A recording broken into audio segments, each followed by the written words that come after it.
ገንዘብ እንዳይበረክትልህ የሚያደርጉት ኃይሎች ግን እነማን ናቸው ምንድናቸው የሚለውን ማውራት ይኖርብናል።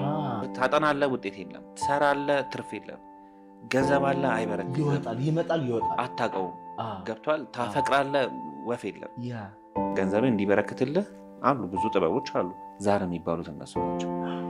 ስለዚህ ኤንቪ ያለባቸው ከዛን ጊዜ አንስቶ የሰው ልጅ እንዲሳካለት አይፈልጉም። በቃ ድራግ አያስፈልግም፣ በምግብ ብቻ መፈወስ ትችላለህ ነው። ካንሰርም በምግብ ኤችአይቪን በምግብ ፈውሰውም አሳዩ። ነፃ ደብዳቤም እሱን ይናገራል። ስለዚህ በአንድ የመዝሙር ክፍል ካንሰርን ማከም፣ በአንድ የመዝሙር ክፍል ከሱስ መውጣት፣ በአንድ የመዝሙር ክፍል ህይወትን ማስተካከል ዝም ብሎ አልደረሰውም። የግጥም መድብል አይደለም መዝሙረ ዳዊት። እያንዳንዱ መዝሙር የራሱ ፐርፐዝ አለው። አሁን ሰው መስተፋቅር ምናምን ሲባል ሌላ ነገር ይሰጠዋል። ግን ከፍቅረኛ ጋር ከትዳር አጋር ጋር መልካም የሆነ የፍቅር ግንኙነት እንዲኖርህ የፍቅር አምላክ አለ። እሱ ፍቅር ከሰጠህ ጤናማ ነው። በቃ ሲጀምር ክርስቶስ ካለ ፍቅር አለ፣ ፍቅር ካለ ሰላም አለ፣ ሰላም ካለ ለምን ትፋታለህ? ለዚህ የሚረዱ የመዝሙር ክፍሎች አሉ። ማያስገርም ነገር እኮ የለም። ሁሉም ነገር ነው የሚገርመው። ማለት ሁሉም ነገር አዲስ ነው። ባወቅከው ቁጥር ትደነቃለህ፣ ትገረማለህ። የማያስገርምና የማያስደንቅህ ነገር የለም። ይሄ ነው ለማለት ሁሉ ይከብዳል። እውነት ለመናገር እያንዳንዱን ዘርፍ ብናነሳ በዛ ውስጥ ብዙ የሚያስደንቁ ነገሮችን ልናነሳ እንችላለን። ስዕላት ላይ ብትሄድ በጣም ብዙ የሚያስደንቁ ነገሮች አሉ። መዝሙረ ዳዊት ያስደንቀኛል። እኔ አሁን ስለ መዝሙረ ዳዊት ሰሞኑን የተወሰኑ ማገኛቸው መረጃዎች ለሰዎች አካፍላለሁኝ እና ለምሳሌ አንድ የመዝሙር ክፍልን ጸልየህ የአይን ህመምን ማጥፋት ትችላለህ። ሂፕኖቴራፒ እና ሂፕኖቴራፒ እና ኳንተም ጃምፒንግ የሚባሉ ህክምናዎች አሉ አይደል? ምዕራብ ዓለም ላይ እነሱ ፕራክቲሶች በመዝሙረ ዳዊት አባቶች የሚያደርጉት ፕራክቲስ ነው። ሂፕኖቴራፒ፣ ኳንተም ጃምፒንግም ልክ እንደዛው። በቃ እዚህ ጋር አልችልም ካልክ እችላለሁ ወደሚል ሜንታል የአእምሮ ክፍል መምጣት ትችላለህ። ተረዳይም ለራስን አክመህ ሰልፍ ሂፕኖሲስ ማለት ነው። ሰልፍ ሂፕኖሲስ ነው መዝሙረ ዳዊት። ስለዚህ በአንድ የመዝሙር ክፍል ካንሰርን ማከም፣ በአንድ የመዝሙር ክፍል ከሱስ መውጣት፣ በአንድ የመዝሙር ክፍል ህይወትን ማስተካከል፣ ሂል ማድረግ። ለምን ሆስፒታል ለምን ድራግ ወስዳለሁ? ገብቶሃል? አንተ ስለኔ መልካም ነገር እንድታስብ እኔ ጸልዬ ማድረግ ከቻልኩኝ ህይወቴ እንዴት ቀላል ሊሆን እንደሚችል አስበው። ለምሳሌ አሁን መዝሙር 7 አባቶቻቸው ይጠቀሙበት የነበረው ምንድነው መሰለህ ሐሳቡ? በውስጡ ህቡ ስሞች አሉ፣ የተቀነሱ ስሞች አሉ ምናምን፣ ለብቻው ልናወራበት እንችላለን ሌላ ጊዜ። ግን መዝሙረ ዳዊት ከሂፕኖቴራፒና ከኳንተም ጃምፒንግ ጋር የሚገናኘው ምንድነው? ቃሉ እዛ ውስጥ ያለውን ኢነርጂ በልቦናህ ውስጥ ማስረጽ ነው። ደጋግመህ ባልከው ቁጥር ያ ነገር ሰብኮንሺየስ ማይንድህና አንኮንሺየስ ማይንድ ላይ ፕሪንት እየሆነ እሱን እየሆንክ ትሄዳለህ ነው ፖይንቱ። ስለዚህ መዝሙር አንደኛው የተሰጠው የፈውስ ጸጋ አይደለ? ለዳዊት ሲዘምረው ዝም ብሎ አይደለም ከመሬት ተነስቶ አልዘመረውም ወይ ዝም ብሎ አልደረሰውም። የግጥም መድብል አይደለም መዝሙረ ዳዊት። እያንዳንዱ መዝሙር የራሱ ፐርፐዝ አለው። አባቶች በጥበብ ለምክንያት ያወጧቸው ህቡ ስሞች አሉ። ግን ህቡ ስሞች አሉት አሁንም ያልተረዳናቸው፣ አሁን የታተመው የምንጠቀምበት። ስለዚህ ያንን ቃል ያንን ህቡ ስም ደጋግመህ በጠራኸው በአትኩሮት ደጋግመህ በጠራኸው ቁጥር አይምሮህን የመቀየር ቶትን ወደ አክሽን የመቀየር ቶትን ወደ ሪያሊቲ የመቀየር ቶትና ሪያሊቲን ባላንስ የማድረግ ፊክስ የማድረግ ጸጋ አለው ነው። ህክምናው እሱ ነው። በቃ ዳዊት ሲፈውስ የነበረው እሱ ነው። ስለዚህ ለምሳሌ አሁን ህይወታችን ውስጥ አንዳንዴ እንትን ገጥሞ ያውቃል? ሰው ዝም ብሎ የሚጠላ ሰው እሱ ራሱ አይገባውም እኮ ለምን እንደጠላ እሱም አይገባውም። ዝም ብሎ በቃ ይሄ ሰው እየሸክከኛል ምናምን አይነት ነገር ወይ ስራ ቦታ ላይ ምናምን በቃ ዝም ብለህ ይተናክሉሃል፣ ወይ ዝም ብሎ ስለአንተ አሉታዊ ነገር ነው የሚያወሩት፣ ይሸክከናል ይሉሃል። ቦታ አይሰጡህም፣ ስፔስ አይሰጡህም። አንተ እኮ መልካም ነገር ነው የምታይ። እኔ እኮ ምን አድርጊያቸው ነው ጭንቅ የሚለ ቤተሰብ ውስጥ ሜቢ እህቶችህ ምናምን ወንድሞችህ ምናምን ያጎት ያክስ ልጆች ሰው ሊያስጨንቅ ይችላል። ለምንድነው ሌላ ጊዜ ልናወራበት እንችላለን። መዝሙር 7 ለዚህ ነው የሚያገለግለው በጣም በሚገርም ሁኔታ። መዝሙር 7 ከቻልክ 7 ጊዜ ካልቻልክም 42 ጊዜ ልታደርገው ትችላለህ። ግን አትሊስት 7 ጊዜ በፍጹም አትኩሮት ጠዋትና ማታ እየጸለይክ እሱን ፕራክቲስ ብታደርግ ከእንደዚህ ነገር ፕሮቴክት ያደርጋል ይላሉ አባቶች። የገንዘብ መትረፍረፍ ብፈልግስ የማነበው መዝሙር ክፍል አለ ወይ? ለየትኛውም አይነት ነገር አለው ክፍል። የገንዘቡንም አልመለሰልህ ለምንድን ነው መሰለህ? ገንዘብህ እንዲዝረከረክ የሚያደርገውን ኢነርጂ ሌላ ቁጭ ብለህ ማውራት ስላለብን። ምክንያቱም ሰዎች አሁን ለምሳሌ እኔ ይህን ነገር ያውቃል ብለው ስለሚያስቡ መጀመሪያ መጥተው የሚጠይቁ ነገር እኔ የምልህ ለወሲብ የሚሆን ነገር ምናምን የሚል ሰው አለ። ማለት የፍቅር ግንኙነትን የተሻለ ለማድረግ አሁን ሰው መስተፋቅር ምናምን ሲባል ሌላ ነገር ይሰጠዋል። መስተፋቅር ጥሩ ነው እያልኩኝ አይደለም። ግን ከፍቅረኛ ጋር ከትዳር አጋር ጋር መልካም የሆነ የፍቅር ግንኙነት እንዲኖርህ የፍቅር አምላክ ካለ እሱ ፍቅር ከሰጠህ ጤናማ ነው። በቃ ሲጀምር ክርስቶስ ካለ ፍቅር አለ፣ ፍቅር ካለ ሰላም አለ፣ ሰላም ካለ ለምን ትፋታለህ? ለዚህ የሚረዱ የመዝሙር ክፍሎች አሉ። ሌላ ተአምር የለውም። ገንዘብ ሀብት ነው። ራሱ ክርስቶስም እኮ ስለ መክሊቱ የነገራቸው ነገሮች አሉ። ገንዘብ እንዲበረክትልህ አሉ፣ ብዙ ጥበቦች አሉ። ገንዘብ እንዳይበረክትልህ የሚያደርጉት ኃይሎች ግን እነማን ናቸው? ምንድን ናቸው የሚለውን ማውራት ይኖርብናል። እነማን ናቸው? ዛር ይባላል። ዛር የሚባል ኃይል አለ። እሺ፣ ምንድን ነው የሚያደርገው? እኔ የኢትዮጵያን ታሪክ ማወቅና መረዳት የሚፈልግ ሰው፣ ስለ ሴክሬት ሶሳይቲዎች ማወቅ የሚፈልግ ሰው፣ ስለ ኢሉሚናቲ በተለምዶ የሚባለው ነገር ታምናለህ? በእነሱ አሉ ድብና አድርገው ነው አረተው እንዴ? ሴክሬት ሶሳይቲ ሚስጥራዊ ማህበረሰብ የሚባሉ በደንብ አሉ። ቅድም አሁን ፈረንሳይን ለምክንያት ምናምን አላልኩም? ፈረንሳይ ውስጥ ለምሳሌ ፕራዮሪ ኦፍ ዛይን የሚባል አለ። እሺ አሉ እንደየሀገራቱ በጋራ አንድ ሆኖ የሚሰሩ አሉ። ለየብቻ የራሳቸው አጀንዳ ምናምን ኃይል ያላቸው አሉ። ብቻውን ኒው ወርልድ ኦርደር የሚባለውን አዲሱ የዓለም አገዛዝ የሚባለውን ማስፈን ወይም መመስረት የሚፈልገው አካል አለ። እሱን አካል የሚመራው ወይም ደግሞ እነሱን እንደ ፈረስ የሚጠቀሙባቸው የዛር መናፍስቶች ናቸው። ኧረ ሰዎቹን ይጠቀሟቸዋል። ያው ኢሉሚናቲ ምናምን የሚባለው ሲስተም የነሱ ነው። በሰው ላይ አድረው የአዳምን ወይም ደግሞ የኢትዮጵያን የገዥነት ኃይል ከኢትዮጵያ ለመንጠቅ የሚሰሩ ኃይላቶች ናቸው። እነዚህ ዛር የሚባሉት የአዳምና የሔዋን ልጆች ናቸው። በጣም ሰፊ ታሪክ ስለሆነ ሜይ ቢ ሌላ ጊዜ ከጋበዝከኝ እናወራበታለን። የአዳምና የሔዋን ልጆች ናቸው። 7ቱ አባቶች አሉ አይደለ? የአዳም ልጆች እነ ሄኖክ እና ያሬድ እንደዚህ የመሳሰሉትን የመጀመሪያውን አዳም ወደ ምድር ሲመጣ ተቅበዘበዘ። ምክንያቱም ያጣው የገዥነት ኃይሉን ነው። እኔ ባሪያኔ በአምሳሌ ፈጥሬ ያለው ሲለው የእግዚአብሔር ጠልሰም ነው አዳም። ስለዚህ አጠቃላይ ምድርንና ሁሉንም ፍጥረታቶች የሚገዛበትን ኃይልና እውቀት ጥበብ ሰጥቶታል። ጉንዳንን የሚያዋራበትን ጥበብ ሰጥቶታል። እና የጉንዳንን ሰራዊት የሚመራበትን ጥበብ ሰጥቶታል። ሰማያትን፣ ፕላኔቶችን፣ መላእክትን፣ ካለ ፍጥረታት ሁሉንም የሚገዛበትን ነገር እሱን ተነጠቀ። ተረዳኝ። ከዛ በኋላ በብዙ ምናምን መልሶ ሰጠው ያንን እውቀት። አነገሱት መላእክት ስርዓተ ንግስናውን ፈጽመውለት ማለት ነው ለአዳም ሲፈጽሙለት። በነገራችን ላይ ሴሬሞኒ ነበረው። አሁን ነገስታቶቻችን የሚለብሱት ልብስ ቅዱሳን መላእክት ለአዳም ያለበሱት ነው። ዘውዱ ጳዚዮን ይባላል። ለአዳም ጳዚዮን ሰጥተውታል፣ ዘውድ አድርገውለታል። መቼ ነው ያደረጉለት? ይሄን ሱራ አላውቅም ላይ ማለት ክርስቶስ ከመምጣቱ በፊት ነው። ኧረ ገና ስነ ፍጥረት ላይ ነው የምልህ። ገነት እያለ ተነጥቆ ነበረ። ብቻ ተመልሶ ተሰጠው ያ እውቀት። ስለዚህ እሱን ለበኩር ልጁ ነው አሳልፎ የሚሰጠው። የበኩር ልጁ ለበኩር ልጁ የበኩር ልጁ እየተሰጠ ነው የሚሄደው ነው ሀሳቡ። ስለዚህ ለበኩር ልጁ ሊሰጠው ልጆቹን አዘጋጅቷቸው ነበር። ከዛ ልጆችን አምጣና አስመርቀኝ ሲለው አይ እግዚአብሔር ሊወስድብን ነው አላቸው። በጣም ቆንጆዎች ናቸው፣ አዘጋጅቷቸዋል፣ ሬዲ አድርጓቸዋል። ስለዚህ እነሱን እንዲያወስዱብን በደንብ አንተን እንዲተኩ ሌሎቹን ልጆች ሁለተኛውን ጄኔሬሽን እንስጣው ብለው መከሩ። እነዚህን ዋሻ ውስጥ ደበቋቸውና እነዛን ሰጡት ማለት ነው። ከዛ አብረው ነው የተማከሩት አዳምና ሔዋን ከልጆቹ ጋር። ስለዚህ ይህንን ተማክራችሁ ስላደረጋችሁ ብሎ እግዚአብሔር ረገማቸው፣ አዘነባቸው። የበኩርናቸውን አጡ። ዋሻ ውስጥ እዛው እንደተሰወራችሁ ተሰውራችሁ ቅሩ ተብለው ተረገሙ። ዛር የሚባሉት እነሱ ናቸው። ስለዚህ ኤንቪ ያለባቸው በቀል ነገር ምክንያቱም እነሱ ሊወስዱት የነበረውን የገዥነት ኃይል ስለተነጠቁ ማለት ነው። ከዛን ጊዜ አንስቶ የሰው ልጅ እንዲሳካለት አይፈልጉም። የቤት ጣጣ ሲባል ሰምተሃል? የቤት ጣጣ እንደዚህ ምናምን የሚባሉ ነገሮች እነሱ ናቸው። በእያንዳንዱ ቤተሰብ ውስጥ አሉ። ጄኔቲካሊ ሁሉ ተራብተዋል። እሱን ሌላ ጊዜ ልናወራበት እንችላለን።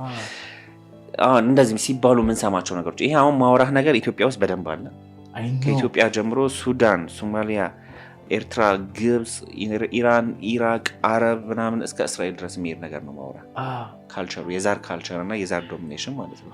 ስለዚህ ከዛን ጊዜ ጀምሮ ያንን የተነጠቁትን የገዥነት ኃይል ማግኘት ስለሚፈልጉ እውቀቱንም ስለሚያውቁ እሱን ለማግኘት በሰዎች ላይ አድረው ሲሰሩ ነበረ። ያለፉት 3000 ዓመት ውጊያዎች የዛር ውጊያዎች ናቸው። ናይት ቴምፕላሮች በላቸው፣ ሴክሬት ሶሳይቲ በላቸው፣ ፍሪማስን በላቸው፣ ፕራዮሪ ኦፍ ዛይን በላቸው፣ ጄሰን ሶሳይቲ በላቸው፣ ምንም ብለህ ጥራቸው እነሱ ናቸው። እንዴት ማለት ሳሻ ፊርስ፣ ቢዮንሴ ምናምን እኔ አሁን ሰው ኢሉሚናቲ ጄዚ እንደዚህ ያለ ምናምን ሳሻ ፊርስ እኮ የዛር መንፈስ ናቸው ማለት በደንብ ብሬክዳውን አድርገን ልናየው እንችላለን። ሂፕሆፕ ውስጥ ያለው ካልቸር የቢዮንሴን ኪሮግራፊ የዳንስ ሙቭመንቶች እዚህ አሁን እኛ ሀገር ውስጥ ያሉ ለዛር አምልኮት ግብር የሚፈጽሙ ሴቶች የሚደንሱት ዳንስ ነው። አረተው በደንብ ብሬክዳውን አድርጌ ላሳይ እችላለሁ ቪዲዮቹን እያየን ኔክስት ታይም። እሺ ካልቸሩ ነው የምልህ ልብሶቹ ኮስቹሞቹ እዚህ ሀገርም ይደረጋሉ እዛ የሚያደርጓቸው ነገሮች አብዛኞቹ ከዛ ጋር የተገናኙ ነገሮች ናቸው ወይ ላይክ ጄዚ እንደዚህ ለምንድን ነው የሚለው ራን ዘ ወርልድ የሚለው ምንድን ነው ስለ ሴቶች የዘፈናቸው ዘፈን አለ አይደል ላይክ አይ ካን ሊብሮን ጄምስ ይባል ባስኬት ተጫዋች አለ ፒራሚድ ነው ወይስ ምንድን ነው ላይክ ዋት ዱ ዘይ ዱ እሱ ምልክት ላይ እመጣለሁ ይሄ አሁን የቢዮንሴ ያልኩ ክሊፕ ግን ለሴቶች ኢንፎርመንት ብላ የዘፈነችው ክሊፕ ሙሉ ነገሩ ያው ሴት ዛሮች አሉ የራሳቸው ነገድ ያላቸው ምናምን መቶ ፕሮሰስ የሚያደርጉ እዚህ ነው መቶ ሁሉ የሚወረሷቸው ሰፊ ነው ያልኩ እዚህ ማለት ኢትዮጵያ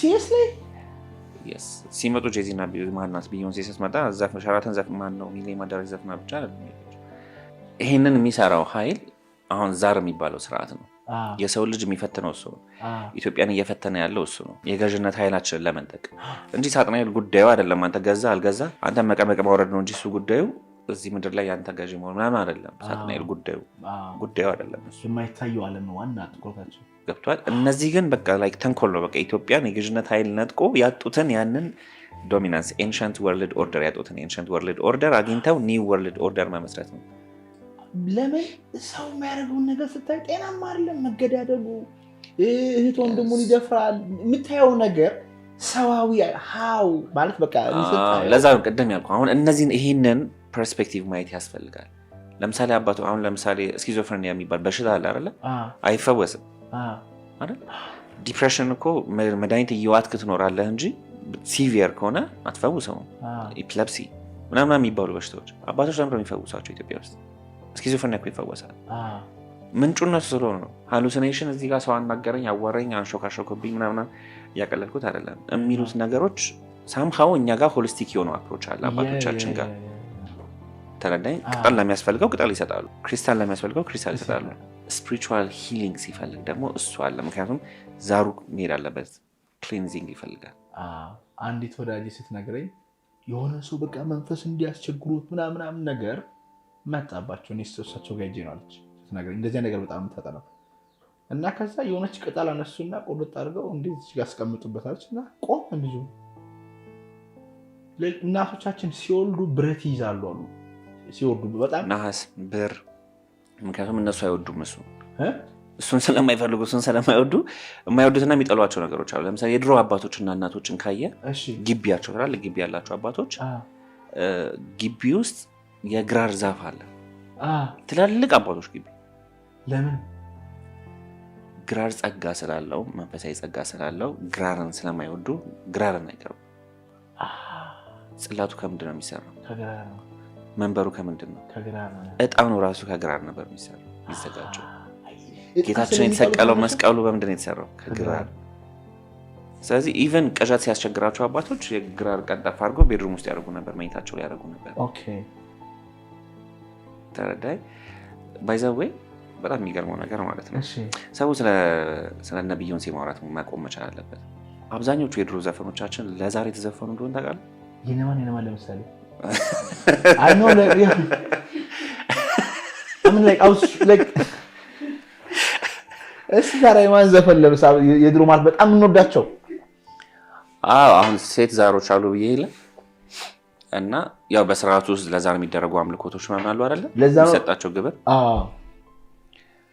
ዝም የአንድ ምንጭ ልጥቀስልህ እሺ ለምሳሌ አንዳንድ ሴት ዛሮች ማር የሚወዱ አሉ እሺ ወተት የሚወዱ አሉ ግብር እሱን ነው ይዘው የሚሄዱላቸው በቃ እንደዛ ዘፈኖች ፈልግ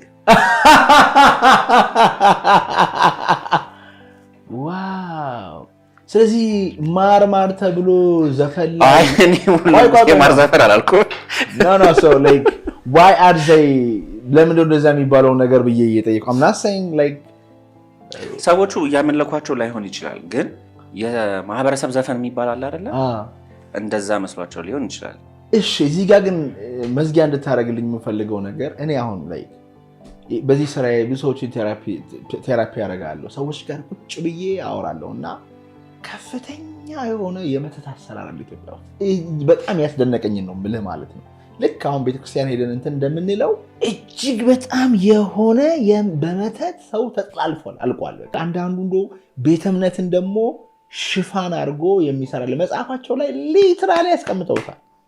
ሊትራሊ አለ በቃ መተት አለ። አዎ ለምን መሰለህ? ኃይል ዋናውን ግንድ ነው መጣል ያለብህ፣ ስሩን ነው መጣል ያለብህ። ነገርኩህ። አሁን ይሄ ዛር የሚባለው አካል ሲስተም የወሰነው እኛ ነን። አዳም ለኢትዮጵያኖች ነው የሰጠው። በቃ አዳም ኢትዮጵያ ውስጥ ነበረ፣ የሰጠው ለኢትዮጵያውያን ነው። ተረዳኝ?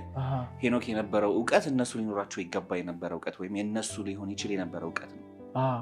ኖህ ያ ሁሉ ጸጋው ያ ሁሉ ያደረገው ነገርና እውቀቶቹ የነሱ ነበር ሊሆን ይችላል። የኖህ እውቀት ለኢትዮጵያ ነው የተላለፈው። ኢትዮጵያ ነው ያለው። በቃ በደንብ ሳይንሳዊ በሆነ መንገድ ማረጋገጥ እንችላለን።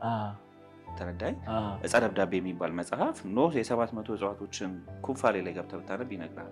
ሄኖክ አንድምታው ነው ጽፎ አስቀምጧል። በ700 እጽዋቶችን የትኛውንም አይነት በሽታ መፈወስ ትችላለህ። ፊዚዮሎጂካልም፣ ሳይኮሎጂ፣ የስነ አእምሮ ምናምን በሽታዎችን። ከነዳጅ ፖለቲካ በላይ አሁን የምን ፖለቲካ ይበልጣል? የድራግ ፖለቲካ ይበልጣል። የመድኃኒት ፖለቲካ ይበልጣል።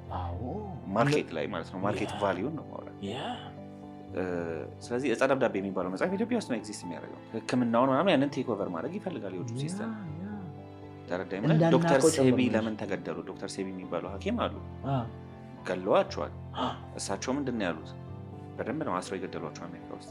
በቃ ድራግ አያስፈልግም፣ በምግብ ብቻ መፈወስ ትችላለህ ነው። ካንሰርም በምግብ HIV-ን በምግብ ፈውሰውም አሳዩ። ዕፀ ደብዳቤም እሱን ይናገራል። ተረዳኝ? ማለት የእነሱ ይሆን ይገባ ስለነበረ እሱን መውሰድ ስላለባቸው እሱን ማጥፋት ስላለባቸው ውጊያው ኢትዮጵያ ውስጥ ነው። ኢትዮጵያ ውስጥ ያሉትን ሲስተሞች ነባር ሲስተሞችና ሶሳይቲውን ደግሞ ኮራፕት ማድረግ። ሀው ቤተ ክህነትን ኮራፕት ማድረግ፣ ቤተ መንግስቱን ኮራፕት ማድረግ፣ የኔና የአንተን መስተጋብር ኮራፕት ማድረግ። ገብቷል? ጸበል ስትሄድ የምትሰማው ታሪክ አለ ወይ? ሴቷን ያገቧታል ይዋረሷትና፣ ወይ ወንዱን ያገቡታል። ትዳር አይሰምርልም። በቃ ትዳር እምቢ አለኝ ነው። ሴክሹዋል ዳይስፋንክሽን ገብቷል? ማለት ሌላ ቦታ ላይ ምናምን በቃ ችሎበት ምናምን መጥቶ ከእሷ ጋር ሲሆን ቤት በኩል ገብቷል? ትዳር ይፈርሳል። ምክንያቱም የማህበረሰብ መጀመሪያው ትዳር ነው። ለምን ትዳር አይደለም አገር ትዳር ማቆም እኮ አቅቶናል። አሁን ትዳር ማጽናት አቅቶናል አይደለ? ፍቺ ይበልጣል። ለምን? ኮራፕት እያደረጉን ስለሆነ ትዳሩ። ሀው ብር በረከት የለውም። ሀው ሴክሹዋል ግንኙነት ደስታ የለውም። አትተማመንም። መታየት እንፈልጋለን። ባይዘው አንደኛው የዛር ማኒፌስቴሽን እንደሆነ ታውቃለህ? መታየት፣ ከንፈርህን ማሳየት ሊሆን ይችላል። አሁን ፎለን ኤንጅሎች የሚባሉት ያስተማሩት አለ አይደል? እና አዛዛኤል ምናምን ደሆል የሂውማን ሄር ምናምን ጉዳዮች ከዛ ጋር የተገናኙ ናቸው። ገብቷል? ራስህን እንዳትቀበል ያደርገዋል። ራስህን ኮራፕት ያደርገዋል። በጣም ብዙ በህይወታችን ውስጥ በስታይላችን፣ በአኗኗር፣ በአባባላችን፣ በአኗኗራችን ውስጥ ኮራፕት አድርገውን ገብተዋል። አሁን ያለችው ኢትዮጵያ የኖረችው ለዛ ነው። ስለዚህ ምን አይነት ፈተና ውስጥ ነን፣ ምን አይነት ውጊያ ውስጥ ነን የሚለውን ለመረዳት አውዱን መረዳት እንችላለን። አውዱን ከተረዳ፣ ውጊያውን ከተረዳ ስትራቴጂ ዴቨሎፕ ታደርጋለህ። እንዴት እንደምትዋጋው። እንዴት ነው የምትዋጋው? ውጊያውን በማወቅ መጀመሪያ እነማን ናቸው የሚለውን ማወቅ፣ ምንድን ነው እያደረጉን ያለውን የሚለውን ነገር ማወቅ። የሃይማኖት አባቶችም ይህ ኃላፊነት አለባቸው። ከየት መጡ፣ እነማን ናቸው፣ ምንድን ናቸው፣ እንዴት ነው ማኒፌስት የሚያደርጉት፣ መንፈሳዊ አሰራሩ ምንድን ነው፣ እንዴት ነው የምንከላከላቸው የሚለውን ነገር ማወቅና መረዳት መቻል አለብን። ተረዳኝ? ካበላል፣ ካለባበስ፣ የምትጸልያቸው ነገሮች፣ የህይወት ዘይቤ ሁሉ መስተካከል መቻል አለብን። ዓለምን የምንረዳበት መንገድ ተረዳኝ? ስለ ገንዘብ፣ ስለ ፋይናንሻል ነገር፣ ስለ ትራንዛክሽን፣ ስለ ብር ቫሊዩ የምናወራ ከሆነ ስፒሪቹዋል ፐርስፔክቲቭንም መረዳት መቻል አለብን። የገንዘብን ስፒሪቹዋል ፐርስፔክቲቭ ዛርን መረዳት መቻል አለብን። የመንፈሳዊ አሰራሮችን መረዳት መቻል አለብን እንጂ ቁጭ ብለህ ዩቲዩብ ላይ ራሳቸው ያስቀመጡትን እያየ ሊል ዋይን ምናምን ብትል አይሆንም። ምክንያቱም ትምህርት ስርዓቱ ያንን ነው የሚሰራው። ቅድም እንዳልከው የቢግ ፋርማ ካምፓኒዎች ሳም ስሚዝ ይባል ዘፋኝ አለ፣ የሆነ ስፖንሰር ያሉት እነሱ ናቸው። ሲሪየስሊ ገባ? የሰው ልጅ ራሱን ማከምና ማዳን ይችላል። አሜሪካን ውስጥ ብትሄድ አሁን ቤታቸው የሆነ ፋርማሲ የሚመስሉ የመድኃኒት ማጥር ነው ያሉ ዳይን ካንሰር፣ ሀርት ዲዚዝ ምናምን። ዲስ ኢዝ ማለት እኮ ራሱ ዲስ ኢዝ ነው፣ ኢዝን ማጣት ነው። ይሄን ብዙ የነገሩን ዶክተሮች አሉ፣ ግን ብሬን ዋሽ አድርገውናል። ኢቨን የወንድን ልጅ አንደኛው ማኒፌስቴሽን እሱ ስለሆነ ነው። ሳም ስሚዝን ስላነሳ ነው። አሁን ሆሊውድ ላይ እያደረጉ ያሉት ነገር ምንድን ነው መሰለ? የወንድን ማስኩሊን ኢነርጂ ማጥፋት። ገብቷል? ማስኩሊኒቲ ምስል፣ ደረት ምናምን ብቻ አይደለም። ዳት ማስኩሊን ኢነርጂ ለማጥፋት ነው እያደረጉ ያሉት። አሁን አፕካሚ የሚመጡ አርቲስቶችና ሰክሰስፉል የሚሆኑ ወንዶችን ካያቸው ወንዶቹ ከማርኬት እየወጡ ነው። ኢቨን ራፐር ሆነው ወንዶቹ እየወጡ ሽብልክ የለበሱ እኛ ጋርም እየመጣ ነው እሱ 50 ሴንት ምናምን ገብቷል። አንድ ወንድ ልጅ 6 ሰዓት 7 ሰዓት 8 ሰዓት ፀጉር ቤት ጊዜውን ማጥፋት ከጀመረ ከባድ ነው። ጥፍር ማን እንደሚሰራ ታውቃለህ? እዚህ አለ እሱን ያስተማሩት እሱ እኔ እንዴት እንደሆነ ሌላ ጊዜ እናወራለን። በደንብ ብሬክ ዳውን እናደርገው እንችላለን። ምሬን ነው የምነግርህ። ምክንያቱም አሁን መጽሐፈ ሄኖክ ላይ የተጻፈው ነገር አለ። ለምሳሌ ቻፕስቲክ ምንድነው ሊፕስቲክ መቀባት፣ መቀንደብ፣ ሂውማን ሄር ምናምን የመሳሰሉትን ነገሮች ማን ያስተማሩ? 200ዎቹ የስማዚያ ነገዶች ናቸው ያስተማሩት። ፕራክቲካሊ ለሴቶች ያስተማሩት። ለምንድን ነው ያስተማሯቸው? እነሱ ኢንቮክ ለማድረግ ያንን ሲያደርጉ ሴክሹዋሊ አፒል አድርገው እነሱን ኢንቮክ ለማድረግ ነው። እንትን ነው፣ ሪቹዋል ነው፣ ግብር ነው። ገብቷል። ይሄ በስነ ስርዓት መጽሐፈ ሄኖክ አንድምታው ላይ ተቀምጧል። ያንን ስታደርግ መንፈሱ ኢንቮክ ይሆንና ምናምን ነው። መንፈሱ ሰዎችን ያገባል አይደል? ከሰዎች ጋር ግን ሪቹዋል አለው፣ ኢንቮኬሽን አለው፣ ሴዳክሽን ነው። ሴዲዩስ ማለት ነው የምታደርገው። ሀሳቡ ከየት እንደሚመጣ መመርመር አለብን። የሆነች ልጅ ሂውማን ኤድ ስላደረገች ማድረግ ከየት ነው የሚመጣው ነገሩ? እሱን ነው መረዳት ያለብን። ለምሳሌ ቅድም አሁን ለምሳሌ ማስኩሊኒቲ ስትለኝ የድሮ የምታያቸው ፊልሞች እነ ራምቦ ሽዋርዜነገር ማስኩሊን ናቸው። ገብተዋል። ግን አሁን የምታያቸው የሆነ እኛ ሀገር ላይ ፊልሞች ላይ የምታያለ። ለምሳሌ የሆነ ፊልም አለ የሆነ ቲቪ ቻናል ላይ ወንድ የሆነ ልፍስፍስ ነገር ነው የሆነ በቃ ሚስትየው ትመጣና ታደርገዋለች። ገብተዋል። what kind of character is that? ቅድም እንዳልኩ ከሆነ አባት ነው። አየህ፣ ሪስክ ቴከር፣ መፈራት መከበር አለ። መሪ ነው፣ ሊደር ነው። አሁን ችግር እዚህ ሀገር ላይ ቢመጣ ሴቶች ከፊት ለፊት ነው ተዋግተው ሀገር ማዳን አይችሉም። ፊዚካሊ ስፒኪንግ ተረዳኝ። እሱ ጋር ምድረ መሰለህ። እሺ ቢችሉ እንኳን ነው የምልህ። አሁን አንደኛ ያደረጉት ነገር እሱን ነው። ዱዋሊቲ የሚባል ነገር ፈጠሩብን። ዱዋሊቲ የሚባል ነገር አሰፋሁት።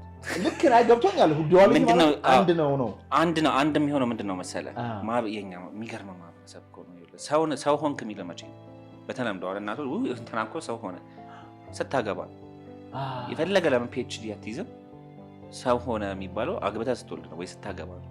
አሁንማ ሰው ሆኖ ይኸው አግብቶ ወልዶ ከብዶ አይደለም የምትባለው።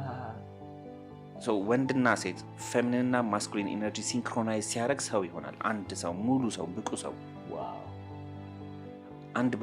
አንድ ሰው ነው ማተር የሚያደርገው ሲባል የአንድ ሰው ይሄኛው ሰው ነው ማስኩሊንና ፌሚኒን ኢነርጂን የያዘው ማለት ነው። የሚኒሊክና የጣይቱ ሲንክሮናይዜሽን ማለት ነው።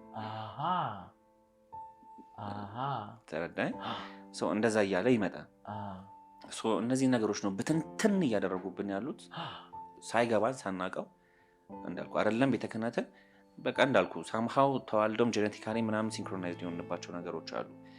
ብዙዎች ይሄንን ሲሰሙ ሰዎች ሪሌት ሊያደርጉት ይችላሉ።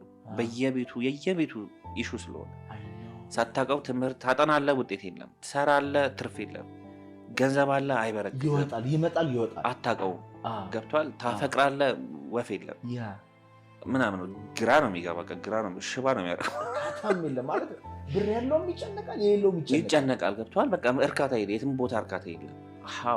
ምንድን ነው ከየት ነው የመጣው ነገር የሚለውን ስታየው ያ ስፒሪቹዋል ዳይሜንሽን ያስፈልጋል።